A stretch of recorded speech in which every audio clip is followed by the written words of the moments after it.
كل سنة وانتم طيبين وبالفسيخ والرنجة متهنيين. كل عيد شم نسيم وانتم طيبين وبصحة وبخير وبسلام. قولولي بقى النهاردة أكلتوا فسيخ ورنجة ولا لسه هتاكلوا؟ بتحبوهم أصلا ولا انتم مبتحبوهمش؟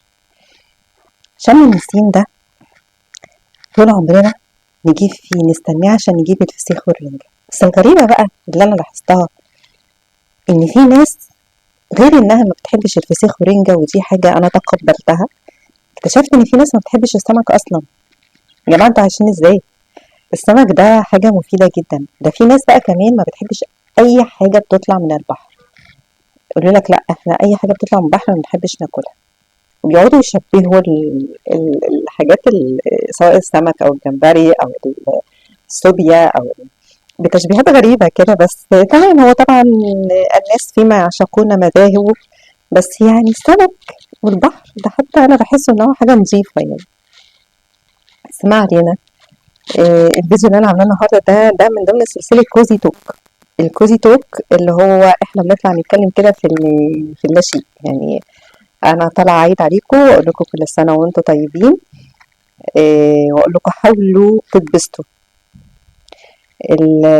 الدنيا بقت صعبة أوي، كل حاجة حوالينا فيها ضغوط. امبارح السوشيال ميديا مقلوبة على خبر بسنت اللي انتحرت. ده احنا مش هنتكلم فيه مش عشان الموضوع مش مهم، ومش عشان الموضوع احنا ده حاجة ما تخصناش، لا مش هنتكلم فيه لان من امبارح كل الاخبار وكل الكلام عن الموضوع ده. في ناس لما بتفتح السوشيال ميديا علشان تهون عن نفسها، فكل ما تفتح تلاقي خبر سواء حرب سواء قتل سواء انتحار سواء معرفش ايه. فالنهارده فيديو لطيف خفيف. النهارده احنا في شم نسيم، في عيد ربيع لكل المصريين، عشان ده هو عيد مصري قديم من المصريين القدماء كانوا بيحتفلوا بيه. كان اسمه عيد شمو، وهو عيد اجتماعي مش عيد ديني بالنسبة للمصريين القدماء. كان بالنسبة لهم عيد شمو ده اللي هو ثمار الحصاد، يعني هم زرعوا وبيحصدوا، وكان بيتصادف ان هو دايما بيجي مع بداية الاجواء الربيعية زمان، عشان كده احنا مسميينه عيد الربيع. الربيع رسميا بيبتدي 21 مارس، بس احنا بنحتفل بالربيع يوم شم النسيم اللي هو النهارده.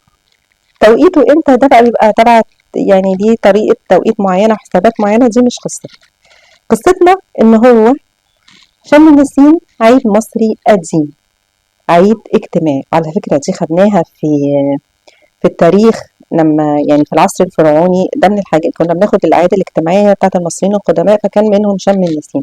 مش عارفة ليه الناس دايما بتتناسى المعلومة دي. فهو عيد لكل المصريين، بناكل فيه زي ما المصريين القدماء كانوا بيعملوا البيض الملون والفسيخ والخس والبصل الأخضر. طب هما ليه كانوا بياكلوا الحاجات دي؟ طبعا على نقوش المعابد كان موجود، دايما تلاقوهم بيرسموا رسومات ودايما بيلونوها، وحتى التوابيت كنا بنشوفها دايما بيبقوا حريصين على ألوانها وتلوينها. طبعا أنا مش خريجة آثار، فالمعلومات اللي عندي معلومات بسيطة جدا أنا جايباها من على الإنترنت، يعني أنا مش دارسة آثار، بس أنا عاشقة للعصر الفرعوني. ال ال البصل كانوا بياكلوه لأنهم كانوا بالنسبة لهم رمز، بيحطوه على الأبواب بتاعتهم علشان يطرد الأرواح. ده البصل بالنسبة لهم. الخس كان بالنسبة لهم رمز للخصوبة. السمك ده رمز الخير لأنه بيبقى طالع من النهر. البيض الملون ده كانوا بياكلوه لأنه هو بالنسبة لهم إعادة حياة، لأن البيض الملون ده هو البيض اللي بيخرج من الفرخة اللي هو كتكوت، يعني ممكن كان يبقى كتكوت، فكان فيها دي إعادة للحياة. وطبعا احنا كلنا عارفين إن المصريين القدماء كانوا بيؤمنوا بفكرة البعث بعد الموت، وزي برضو ما احنا عارفين كلنا ان هم كانوا كل التوابيت بتاعتهم كانوا بيبقوا حريصين ان هم يحطوا أدوات وأواني وحاجات، لأن هم عارفين إن الشخص اللي توفى ده هيبعث تاني مرة أخرى، فلازم تبقى معاه الحاجة بتاعته اللي تخصه. من هنا جاءت فكرة شم النسيم. فأنا طلعت النهاردة عشان أقول لكم المعلومة دي، وعشان أقول لكم حاجة تانية كمان، أقول لكم اتبسطوا، انتهزوا إن إحنا كلنا النهاردة إجازة، واللي مخنوق حتى لو نزلت اتمشيت حتى كده حبة بسيطة، أهو أنت صاحي النهاردة متأخر براحتك وممكن تنزل تتمشى، ويوم أجازة في وسط الأسبوع، فحاول تنزل تتمشى وتغير جو.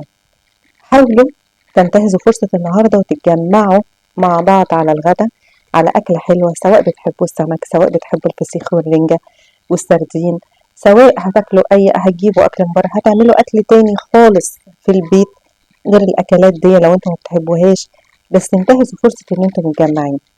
انتهزوا فرصة إن انتوا تجيبوا البيض وتسلقوه وتلونوه بطريقة صحية، سواء بالكركديه أو بمية البصل اغلوها، أو بالألوان الغذائية اللي تتباع لو هي عندكم. جمعوا الأولاد، جمعوا الأحفاد، واعملوا حاجة لطيفة تفضل في الذاكرة عندهم. احنا زمان أهالينا كانت بتعمل معانا حاجات تخلينا لما بنكبر نفتكرها. احنا ما بنعملش مع ولادنا كده. في عادات مصرية كتير قديمة راحت عشان احنا بطلنا نعملها مع ولادنا، وبطلنا نعرفها لهم، وبطلنا نقول لهم ده احنا بنعمل كذا وبنعمل كذا. انا لحد دلوقتي في رمضان لما بيجي ببقى حريصة اجيب قناة النهار قبل الفطار علشان اسمع بكار، وعلشان اسمع الشيخ محمد رفعت وهو بيقرا قرآن المغرب. اتعودت فبقيت بعملها، فبقى اساسي عندي في رمضان.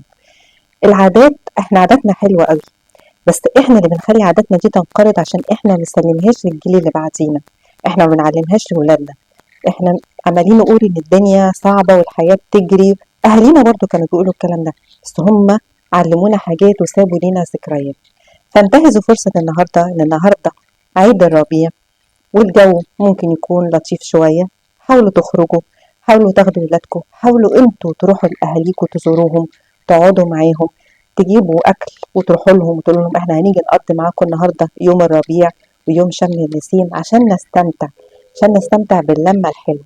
فكرة الأعياد إن احنا نتجمع، فكرة الأعياد إن احنا بيبقى طول الوقت الشغل واخدنا والمذاكرة واخدانا والولاد والحياة، لكن لما بيجي العيد بنبقى واخدين أجازة فبنتجمع، بنعيد على بعض، نرفع سماعة التليفون على بعض، نكلم بعض، بنتجمع على أكلة حلوة. وخصوصا إن كل المناسبات عند المصريين مرتبطة بأكل، فاحنا بنتجمع على أكلة حلوة ونسيب موبايلاتنا شوية. سيبوا موبايلاتكم ساعة في اليوم وقعدوا مع بعض، استمتعوا النهاردة بإن الجو حلو. طب أقول لكم على حاجة، بلاش تخرجوا، اعملوا كوباية شاي واطلعوا اقعدوا في البلكونة واستمتعوا النهاردة إن الجو لطيف، لا هو ساقع ولا هو حر، جو حلو نقعد كده مع بعض فيه، نقعد نتكلم، نقعد نحكي، نقعد نضحك.